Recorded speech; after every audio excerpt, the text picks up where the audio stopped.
अब हम लोग बात करेंगे इन एन इंटरवल, ठीक है, इन an interval, in an interval. Interval पे हम कैसे बात करेंगे, ठीक है। तो जैसे मान लीजिए कोई एक इंटरवल है, कोई भी एक इंटरवल ले सकते हैं हम, ठीक है।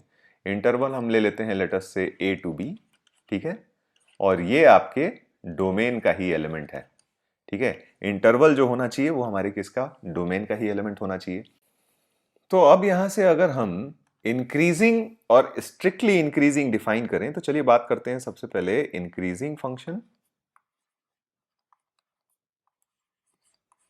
इंक्रीजिंग फंक्शन, और साइमल्टेनियसली हम लोग बात करेंगे स्ट्रिक्टली इंक्रीजिंग फंक्शन की, स्ट्रिक्टली इंक्रीजिंग फंक्शन, ठीक है। इंटरवल में कब हम बोलेंगे कि फंक्शन हमारा इंक्रीजिंग है या स्ट्रिक्टली इंक्रीजिंग है, तो उसके लिए जैसे मान लीजिए इस इंटरवल की बात आ रही है, ठीक है, तो हमारे पास स्टेटमेंट ये हो जाएगा कि इफ दो पॉइंट्स हम यहां पे भी ले लेते हैं x1 x2 belongs to, if for all x1 x2 belonging to a to b, जहां हमारे पास अगर मान लीजिए x1 लेस देन x2 है, ठीक है, अगर ये इंप्लाई करता है कि f of x1 is less than equal to f of x2, यानी बड़े x के करेस्पॉन्डिंग आपको फंक्शन की वैल्यू जो होनी चाहिए वो भी आपको क्या मिलनी चाहिए, बड़ी मिलनी चाहिए। तो f of x1 is less than equal to f of x2, तो हम कहेंगे कि दिस विल इंप्लाई, ठीक है, this basically says that fx is increasing, fx is increasing in a to b, ठीक है, या फिर आप लिख लो then fx is increasing in a to b, ठीक है। अगर मान लीजिए हमारा फंक्शन जो है डिफरेंशिएबल है, fx इज डिफरेंशिएबल, तो डिफरेंशिएबल फंक्शंस के लिए इंक्रीजिंग डिक्रीजिंग नेचर कैसे देख लेंगे, तो हम उसके डेरिवेटिव से क्लियरली देख सकते हैं। तो अगर हम बोलें कि if f dash x is greater than equal to 0 for all x belonging to a to b, ठीक है, तो this then fx is increasing, fx is increasing in a to b। A से बी में अब हमारा function क्या हो जाएगा, इंक्रीजिंग हो जाएगा, ठीक है। तो कभी भी फंक्शन इंक्रीजिंग है तो उसका डेरिवेटिव क्या होना चाहिए, नॉन नेगेटिव होना चाहिए, ठीक है। किसी भी इंटरवल में किसी फंक्शन का डेरिवेटिव अगर नॉन इंटरवल है तो हम कहेंगे कि फंक्शन हमारा क्या है, इंक्रीजिंग है, ठीक है। सिमिलरली स्ट्रिक्टली इंक्रीजिंग के लिए आपको समझ में आ गया होगा कि चेंज किधर आने वाला है, चेंज आएगा बस यहां इक्वालिटी साइन हट जाएगी, यानी if for all x1 x2 belonging to a to b, जहां x1 is less than x2 है, implies f of x1 is less than f of x2, ठीक है। तो देन हम कहते हैं then fx is strictly increasing, strictly increasing in a to b। fx हमारा क्या हो जाएगा, strictly increasing in a to b हो जाएगा, ठीक है। यहां पे भी बात करेंगे कि अगर मान लीजिए हमारा fx डिफरेंशिएबल है, ठीक है। अब बात करते हैं कि fx इज डिफरेंशिएबल। तो डिफरेंशिएबल के केस में हमारे पास जैसा कि हमने बात किया कि if f dash x, if f dash x is greater than equal to 0 for all x belonging to a to b, ठीक है। लेकिन यहां पे ध्यान ये देना है कि ये इक्वल टू 0 वाला केस जो होना चाहिए ना, ये किसी इंटरवल में नहीं होना चाहिए, ठीक है। Where equality, equality exists at discrete points, at discrete points, ठीक है। अगर डिस्क्रीट पॉइंट्स पे है तो हमें कोई प्रॉब्लम नहीं है, discrete points and not an interval, not an interval, किसी इंटरवल में नहीं होना चाहिए, तो हम लोग कहेंगे कि then fx is strictly increasing. तो इस केस में हमारा फिर फंक्शन क्या हो जाएगा, स्ट्रिक्टली इंक्रीजिंग। ग्राफ से भी हम इजीली वेरीफाई कर सकते हैं। देखिए हमने बोला क्या कि अगर फंक्शन डिफरेंशिएबल है और f dash x greater than equal to 0 हो जाता है, यानी कहने का मतलब स्लोप ऑफ टेंजेंट अगर हमारा नॉन नेगेटिव है और अगर 0 आता भी है तो अगर किसी डिस्क्रीट पॉइंट पे आता है तो हम कहेंगे कि हमारा फंक्शन क्या है, स्ट्रिक्टली इंक्रीजिंग है। और इसको ग्राफ से बहुत इजीली हम वेरीफाई कर सकते हैं। जैसे मान लीजिए हमने कोई फंक्शन का ग्राफ बनाया और इंक्रीजिंग, इंक्रीजिंग के लिए हम जानते हैं कि हमारा ग्राफ क्या होना चाहिए, नीचे से ऊपर की तरफ जाना चाहिए। देखिए तो अब यहां पे कोई भी टेंजेंट अगर आप ड्रॉ करोगे इस पूरे इंटरवल में, लेट अस से ये इंटरवल में ए से बी तक की बात कर रहा हूं, इस पूरे इंटरवल में कभी भी आप टेंजेंट ड्रॉ करोगे तो उस टेंजेंट का जो स्लोप आएगा वो देखोगे तो वो हमेशा क्या आएगा, पॉजिटिव आएगा। देखिए ये हमारा हो गया टेंजेंट, और देखिए ये एक्स एक्सिस से जो एंगल बनाएगा, एक्स एक्सिस से एंगल जो बनाएगा, इसको हम एक्सटेंड करके एक्स एक्सिस पे लेके आते हैं, ठीक है। एक्स एक्सिस से जो एंगल बनाएगा, ये एंगल आप अगर देख रहे हो थीटा, तो ये हमेशा आपका 0 से पाई के बीच में है, 0 से पाई बाई 2 के बीच में है, यानी अक्यूट एंगल है। और अक्यूट एंगल के करस्पॉन्डिंग टैन थीटा की वैल्यू हमेशा क्या होती है, पॉजिटिव। तो हम क्लियरली देख सकते हैं कि यहां पे हमारा स्लोप ऑफ टेंजेंट जो होगा वो हमेशा क्या हो जाएगा, पॉजिटिव हो जाएगा, ठीक है।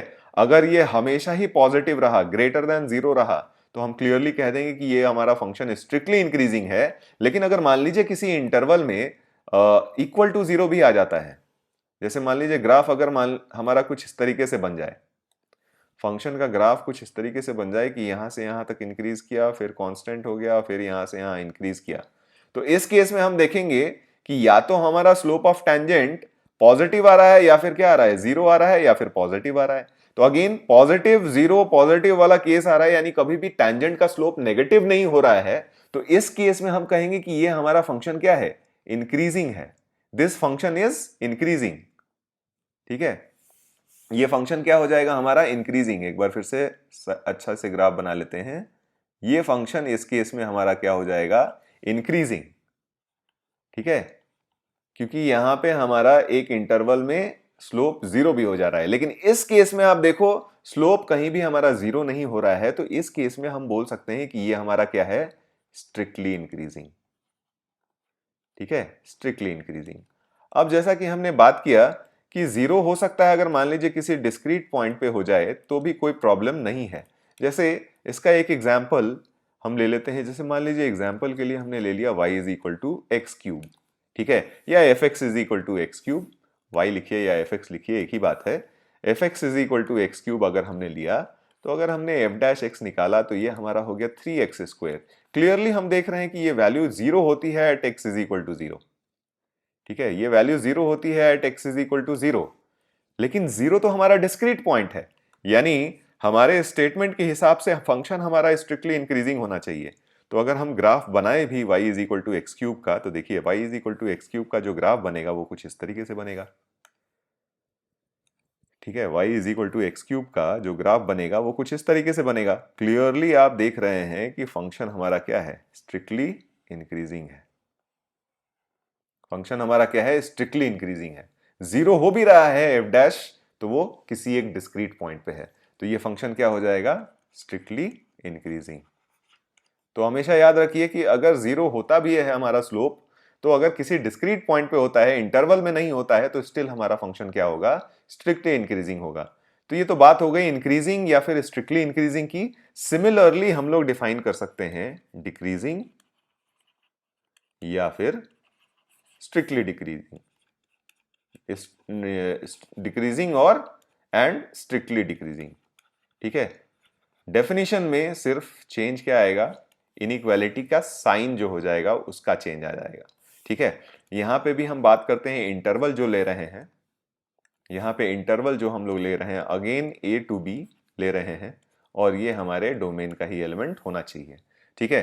तो यहां पे हम ऐसा कह सकते हैं कि अगर यहाँ पे इंक्रीज डिक्रीजिंग या स्ट्रिक्टली डिक्रीजिंग की बात कर रहे हैं, तो हम बोलेंगे कि if for all x1 x2 belonging to the domain belonging to the domain and x1 is less than x2, अगर x1 less than x2 है, implies f of x1 is greater than equal to f of x2, यानी जो x में relation होना चाहिए inequality का, उसका opposite f of x में हो जाना चाहिए।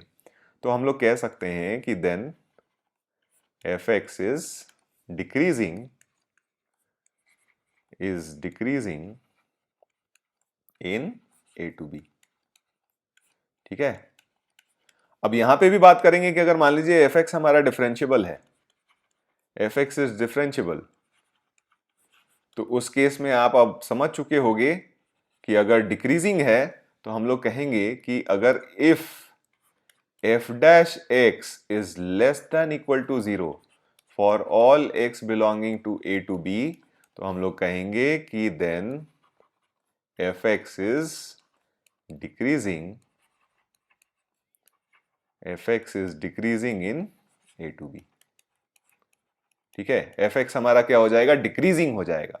और जब स्ट्रिक्टली डिक्रीजिंग की बात कर रहे हैं हम लोग, तो हम ऐसा कहेंगे कि if for all x1 x2 belonging to a to b, जहां x1 less than x2 implies f of x1 is greater than f of x2, यहां इक्वालिटी नहीं आएगी, then fx is strictly decreasing.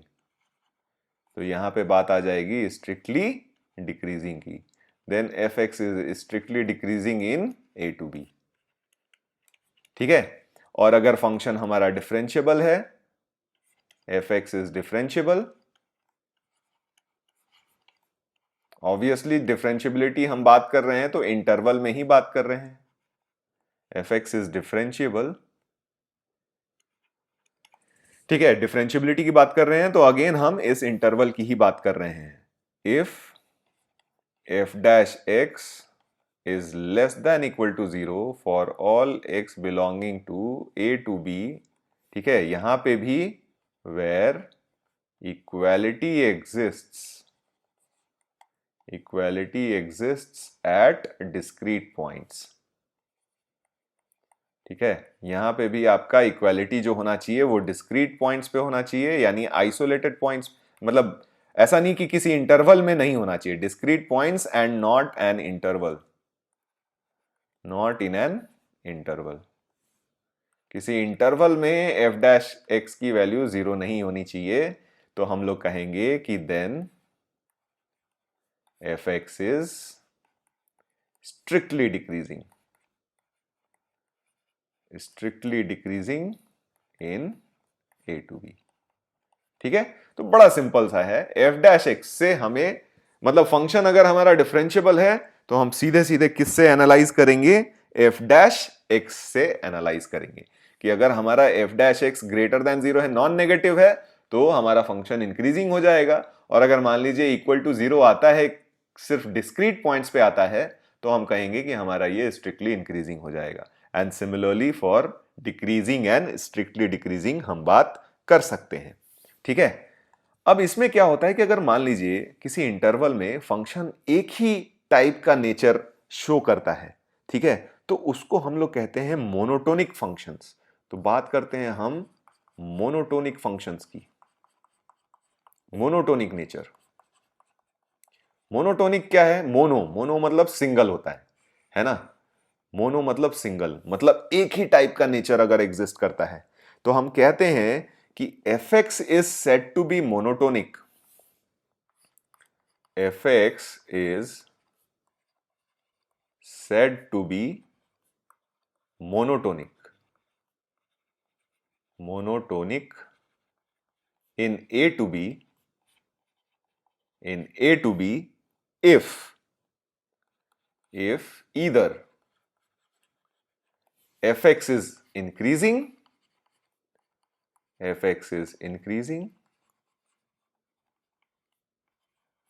or fx is decreasing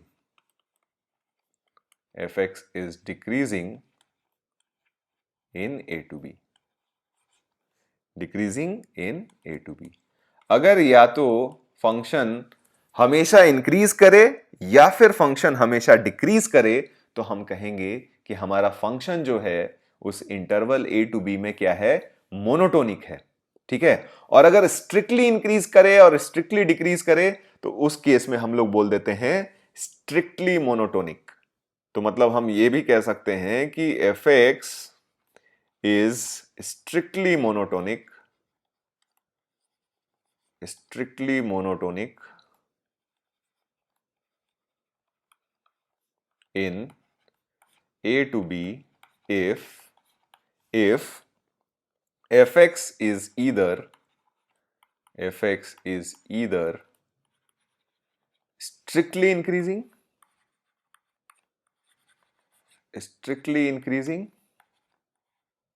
or strictly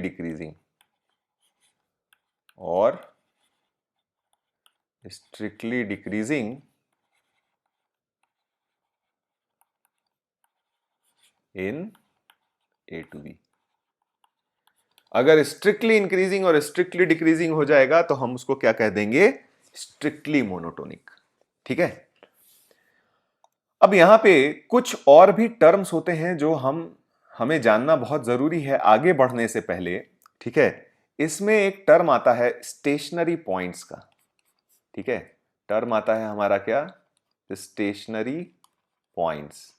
नाम से ही समझ में आ रहा है, स्टेशनरी मतलब रुका हुआ, है ना, मतलब जो अपना ओरिजिनल पोजीशन चेंज नहीं करे। तो स्टेशनरी पॉइंट्स के केस में हमारे पास क्या होता है कि पॉइंट्स वेयर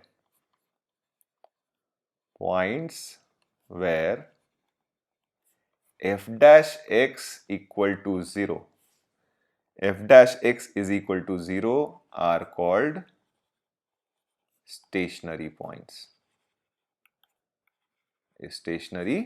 points। ये हमारे क्या हो जाते हैं, स्टेशनरी पॉइंट्स। और दूसरा टर्म जो हमारा डिफाइन होता है वो होता है क्रिटिकल पॉइंट्स। क्रिटिकल पॉइंट्स क्या हो जाते हैं, तो उसका अगर हम डेफिनेशन देखें तो क्रिटिकल पॉइंट्स को हम डिफाइन कर सकते हैं कि कोई भी पॉइंट को हम क्रिटिकल पॉइंट कब कहते हैं, जब या तो f dash x is equal to 0 हो जाए। ठीक है, points where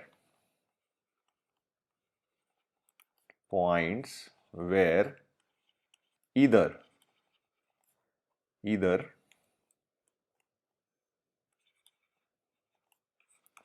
f dash x is equal to 0 or f dash x does not exist।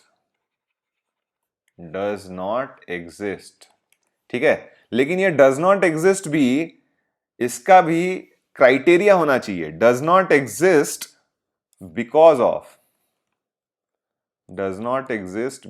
of या तो बिकॉज ऑफ वर्टिकल टैंजेंट हो जाए, वर्टिकल टैंजेंट आपको बताया था। वर्टिकल टैंजेंट कब होगा, जब हमारा f डैश एक्स दोनों तरफ से, लेफ्ट से और राइट से, दोनों तरफ से या तो प्लस इंफिनिटी को अप्रोच करे या फिर माइनस इंफिनिटी को अप्रोच करे।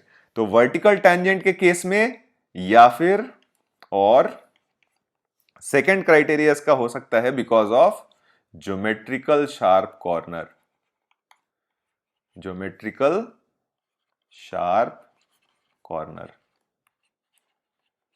ठीक है, इन दो रीजंस की वजह से अगर हमारा f डैश एक्स एग्जिस्ट नहीं कर रहा तो हम उन पॉइंट्स को बोलेंगे क्रिटिकल पॉइंट्स, लेकिन but not because of discontinuity की वजह से अगर हमारा f डैश एक्स एग्जिस्ट नहीं कर रहा तो उन पॉइंट्स को हम क्रिटिकल पॉइंट्स नहीं कहेंगे। तो सबसे पहला वर्टिकल टैंजेंट के लिए मैंने कंडीशन बता दिया कि आपका f डैश, अगर x is equal to a पे बात करते हैं तो f डैश a प्लस और f dash plus of a और f dash minus of a, दोनों ही वैल्यूज या तो प्लस इंफिनिटी को अप्रोच करनी चाहिए या फिर दोनों ही वैल्यूज माइनस इंफिनिटी को अप्रोच करनी चाहिए। तो उस केस में हमारे पास वर्टिकल टैंजेंट होता है और उन पॉइंट्स को हम लोग कह देंगे क्रिटिकल पॉइंट्स। और दूसरा कंडीशन होता है geometrical sharp corner. Geometrical sharp corner कब आएगा आपके पास? जब हमारा फंक्शन कंटिन्यूअस हो, फंक्शन उस पॉइंट पे कंटिन्यूअस हो और हमारा लिमिट एग्जिस्ट नहीं करे, सॉरी डेरिवेटिव एग्जिस्ट नहीं करे, ठीक है? तो उस केस में भी हमारे पास वो पॉइंट्स क्या कहे जाएंगे? क्रिटिकल पॉइंट्स कहे जाएंगे, ठीक है? तो ये पॉइंट्स भी हमें पता होने चाहिए ताकि आगे क्वेश्चन में अगर हमसे पूछा जाए तो हमें एग्जैक्टली पता हो कि हमें क्या करना है, ठीक है?